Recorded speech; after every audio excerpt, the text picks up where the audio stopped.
ಈ ಪ್ರಪಂಚದಲ್ಲಿ ಯುದ್ಧಗಳು ನಡೀತಾ ಇದೆ ಅಲ್ಲ, ಈಗ ಅದ್ರ ಬಗ್ಗೆ ಏನು ಹೇಳ್ತೀರಾ ಸ್ವಾಮೀಜಿ? ಇನ್ನೂ ಮುಂದುವರಿತದೆ ಅದು, ಇನ್ನೂ ಮುಂದುವರಿತದೆ. ಸೀಸ್ ಫೈರ್ ಆಗೈತೆ ಅಂತ ಹೇಳ್ತಾರೆ. ಸೀಸ್ ಫೈರ್ ಮಾಡಿದರೆ ನಿಲ್ಲಿಸಿದ್ದಾರೆ ಯುದ್ಧ ಅಂತ ಹೇಳ್ತಾರಲ್ಲ. ಮನಸ್ಸು ನಿಲ್ಲಿಸ್ಬೇಕಲ್ಲ, ಯುದ್ಧ ನಿಂತಿದೆ, ಆ ಮನಸ್ಸುಗಳು ನಿಲ್ಲಬೇಕು.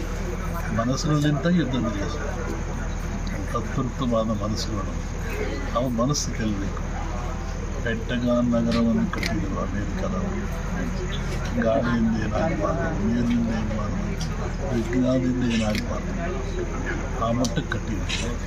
ಒಬ್ಬ ಲಾಡನನ್ನು ಮನಸ್ಸು ಕಟ್ಟಿ ಪಡಿಸ್ತೆ ಅವನು ಹತ್ರ ಹೋಗಿ ಪಡಿಸ್ದೆ. ಪೆಂಟಗಾನ್ ನಗರ ಏನಾದ್ರು ಎಲ್ಲ ಕಟ್ಟಿದರು, ಉಳಿತು. ಆದ್ರೆ ಮನಸ್ಸು ಕಟ್ಟಲಿಲ್ಲ.